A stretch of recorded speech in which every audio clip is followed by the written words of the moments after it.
Hi hello everyone, ಎಲ್ಲರೂ ಹೇಗಿದ್ದೀರಾ? ಎಲ್ಲರೂ ಚೆನ್ನಾಗಿದ್ದೀರಾ ಅಂತ ಅಂದ್ಕೊಂಡಿದ್ದೀನಿ. ಇವತ್ತು ನಾನು ಮಾಡ್ತಾ ಇರೋದು ಚಿಕನ್ ರೆಸಿಪಿ. ಸಿಂಪಲಾಗಿ ಹೇಗೆ ಮಾಡ್ಕೊಳ್ಳೋದು ಅಂತ ನೋಡ್ಕೊಂಬರೋಣ.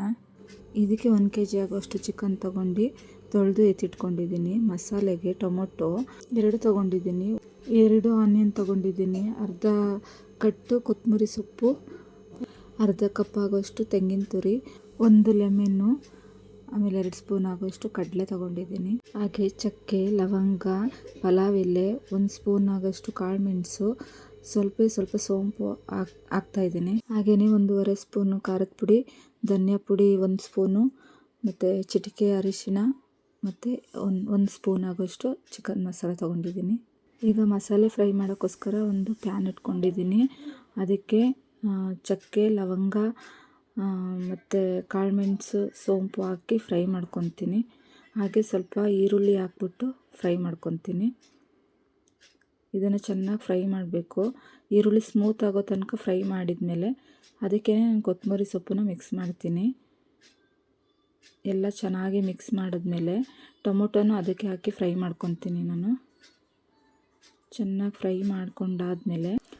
ಫ್ರೈ ಆದಮೇಲೆ ಶುಂಠಿ ಬೆಳ್ಳುಳ್ಳಿ ಪೇಸ್ಟನ್ನು ಹಾಕ್ಕೊತೀನಿ. ನಾನು 2 ಸ್ಪೂನ್ ತಗೊಂಡಿರೋದ್ರಿಂದ ಇದಕ್ಕೆ 1 ಸ್ಪೂನ್ನ ಆ್ಯಡ್ ಮಾಡ್ತಾಯಿದ್ದೀನಿ.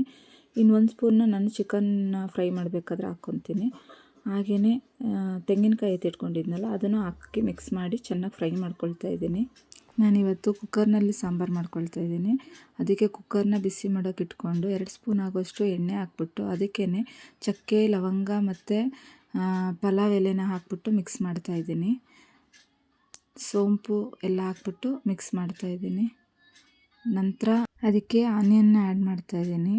ಆನಿಯನ್ನ ಚೆನ್ನಾಗಿ ಫ್ರೈ ಮಾಡಿ ಅದು ಸಾಫ್ಟ್ ಆಗೋ ತನಕ ಫ್ರೈ ಮಾಡಿದ್ಮೇಲೆ ಅದಕ್ಕೇ ನಾನು ಇಟ್ಕೊಂಡಿರೋ ಟೊಮೊಟೊನೂ ಅದಕ್ಕೆ ಆ್ಯಡ್ ಮಾಡ್ತಾಯಿದ್ದೀನಿ. ನಂತರ ಅದು ಟೊಮೊಟೊ ಸಾಫ್ಟ್ ಆದ ಕೂಡಲೇ ಚಿಕನ್ನ ಆ್ಯಡ್ ಮಾಡ್ತಾಯಿದ್ದೀನಿ. ಚೆನ್ನಾಗಿ ಮಿಕ್ಸ್ ಮಾಡ್ಕೊಳ್ಳಿ. ಚೆನ್ನಾಗಿ ಮಿಕ್ಸ್ ಮಾಡ್ಕೊಂಡ್ಮೇಲೆ ಮಿಕ್ಸ್ ಆದಮೇಲೆ ಇದಕ್ಕೆ ಸ್ವಲ್ಪ ಟರ್ಮರಿಕ್ನ ಆ್ಯಡ್ ಮಾಡ್ತಾಯಿದ್ದೀನಿ. ಸ್ವಲ್ಪ ಟರ್ಮರಿಕ್ ಆ್ಯಡ್ ಮಾಡಿಬಿಟ್ಟು ಮತ್ತೆ ಮಿಕ್ಸ್ ಮಾಡಿಕೊಂಡ್ರೆ ಚೆನ್ನಾಗಿರುತ್ತೆ. ಒಂದು ಸಲ ಚೆನ್ನಾಗಿ ಮಿಕ್ಸ್ ಮಾಡಿಬಿಟ್ಟು ಒಂದು ಪ್ಲೇಟ್ನ ಮುಚ್ಚಿಬಿಟ್ಟು ಅದನ್ನು ಸ್ವಲ್ಪ 2 ನಿಮಿಷ ಬಿಟ್ಟು ಮತ್ತೆ ಓಪನ್ ಮಾಡಿ ಅರ್ಧ ನಿಂಬೆಹಣ್ಣನ್ನು ಹಾಕ್ಕೊಳ್ತಾ ಇದ್ದೀನಿ. ನಿಂಬೆಹಣ್ಣನ್ನು ಈ ಹಂತದಲ್ಲಿ ಹಾಕ್ಕೊಂಡ್ರೆ ಚಿಕನ್ ಸ್ವಲ್ಪ ಸಾಫ್ಟಾಗಿ ಬರುತ್ತೆ ಅಂದ್ಬಿಟ್ಟು ಅರ್ಧ ಮಾತ್ರ ಹಾಕ್ಕೊಳ್ತಾ ಇದ್ದೀನಿ. ಅರ್ಧ ಹೋಳನ್ನ ನಾನು ಈ ಟೈಮಲ್ಲೇ ಹಾಕ್ಕೊಳ್ತಾ ಇದ್ದೀನಿ. ಇವಾಗ ನಾನು ಮಸಾಲೆ ರುಬ್ಬೋಕ್ಕೆ ರೆಡಿ ಮಾಡ್ತಾಯಿದ್ದೀನಿ. ಏನೇನು ಹಾಕಿ ಫ್ರೈ ಮಾಡಿದ್ನೋ ಅದನ್ನೆಲ್ಲ ಹಾಕ್ಬಿಟ್ಟು ನಾನು ಮಸಾಲೆ ರುಬ್ಕೊಳ್ತಾ ಇದ್ದೀನಿ. ಇವಾಗ ನಾನು ಈ ಹಂತದಲ್ಲಿ ಕಡಲೆ ಇಟ್ಕೊಂಡಿದ್ನಲ್ಲ 2 ಸ್ಪೂನು ಅದನ್ನು ಆ್ಯಡ್ ಮಾಡ್ಕೊಳ್ತಾ ಇದ್ದೀನಿ.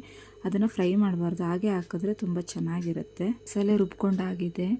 ಈಗ ಚಿಕನ್ ನೀರು ಬಿಟ್ಕೊಂಡಿದ್ದೆ. ಈಗ ಉಳಿಸ್ಕೊಂಡಿದ್ದ ಶುಂಠಿ ಬೆಳ್ಳುಳ್ಳಿ ಪೇಸ್ಟನ್ನು ಆ್ಯಡ್ ಮಾಡ್ತಾಯಿದ್ದೀನಿ. ಇವಾಗ ಚೆನ್ನಾಗಿ ಫ್ರೈ ಮಾಡಿಬಿಟ್ಟು ಎಲ್ಲ ಮಿಕ್ಸ್ ಆದಮೇಲೆ ಇನ್ನೊಂದು ಸಲ ಪ್ಲೇಟ್ನ ಮುಚ್ಚಿಬಿಟ್ಟು 1-2 ನಿಮಿಷ ಹಾಗೆ ಬಿಡ್ತೀನಿ. ಇವಾಗ ಚೆನ್ನಾಗಿ ನೋಡ್ತಾ ಇದ್ದೀರಾ ಅನಿಸುತ್ತೆ, ನೀರು ಬಿಟ್ಕೊಂಡಿದೆ. ಈ ಟೈಮಲ್ಲಿ ನಾನು ಮಸಾಲೆನ ಆ್ಯಡ್ ಮಾಡ್ಕೊಳ್ತಾ ಇದ್ದೀನಿ. ಮಸಾಲೆನ ಆ್ಯಡ್ ಮಾಡಿಬಿಟ್ಟು ಚೆನ್ನಾಗಿ ಮಿಕ್ಸ್ ಮಾಡ್ತೀನಿ. ಇವಾಗ ಎಲ್ಲ ಚೆನ್ನಾಗಿ ಮಿಕ್ಸ್ ಮಾಡಿದ್ಮೇಲೆ ನಮಗೆ ಎಷ್ಟು ನೀರು ಬೇಕೋ ಅಷ್ಟನ್ನು ಆ್ಯಡ್ ಮಾಡ್ಕೊಳ್ಳೋಣ. ನಾನು ಈಗ ಸಾಂಬಾರು ಎಷ್ಟು ಬೇಕು ನನಗೆ ಅಷ್ಟು ಆ್ಯಡ್ ಮಾಡ್ಕೊಂಡಿದ್ದೀನಿ. ಮತ್ತು ರುಚಿಗೆ ತಕ್ಕಷ್ಟು ಉಪ್ಪು ಹಾಕ್ತಾಯಿದ್ದೀನಿ.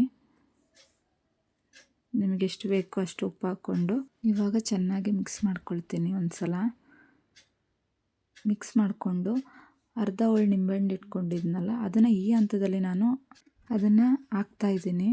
ಹಾಕ್ಬಿಟ್ಟು ಪ್ಲೇಟ್ನ ಮುಚ್ಚಿಬಿಡ್ತೀನಿ. ಸ್ವಲ್ಪ ಕುದಿ ಬರೋ ಥರ ಆಗಿದೆ ಅಂದಾಗ ಲಿಡ್ಡನ್ನ ಕ್ಲೋಸ್ ಮಾಡ್ತೀನಿ. ಕ್ಲೋಸ್ ಮಾಡಿಬಿಟ್ಟು ಒಂದೇ ಒಂದು ವಿಷಲ್ನ ಹಾಕ್ಕೊತೀನಿ. ಜಾಸ್ತಿ ವಿಷಲ್ ಹಾಕ್ಕೊಬಾರ್ದು. ಒಂದೇ ವಿಷಲ್ ಹಾಕ್ಕೊಂಡಾಗ ತುಂಬ ಚೆನ್ನಾಗಿ ಬಂದಿರುತ್ತೆ ಸಾಂಬಾರು. ಈಗ ಸರ್ವ್ ಮಾಡೋಕ್ಕೆ ರೆಡಿ ಇದೆ ಸಾಂಬಾರು. ನೋಡ್ಬೋದು, ನೀವೇ ನೋಡ್ತಾ ಇದ್ದೀರಾ ಅನಿಸುತ್ತೆ ಎಷ್ಟು ಚೆನ್ನಾಗಿ ಬಂದಿದೆ ಅಂತ. ಫ್ರೆಂಡ್ಸ್, ಮನೇಲಿ ಒಂದು ಸಲ ಮಾಡ್ಕೊಳ್ಳಿ, ತುಂಬ ರುಚಿಯಾಗಿ ಬರುತ್ತೆ. ತುಂಬ ಟೈಪ್ಸಲ್ಲಿ ಚಿಕನ್ ಸಾಂಬಾರು ಮಾಡ್ಬೋದು. ಅದರಲ್ಲಿ ಇದು ಒಂದು ಸಿಂಪಲ್ ಚಿಕನ್ ಸಾಂಬಾರಾಗಿರುತ್ತೆ. ಒಂದು ಸಲ ಟ್ರೈ ಮಾಡಿ. ಹಾಗೆ ನಿಮಗೆ ಈ ವಿಡಿಯೋ ಇಷ್ಟ ಆಗಿದ್ದರೆ ಲೈಕ್ ಮಾಡಿ, ಶೇರ್ ಮಾಡಿ, ಸಬ್ಸ್ಕ್ರೈಬ್ ಮಾಡಿ, ಸಪೋರ್ಟ್ ಮಾಡಿ.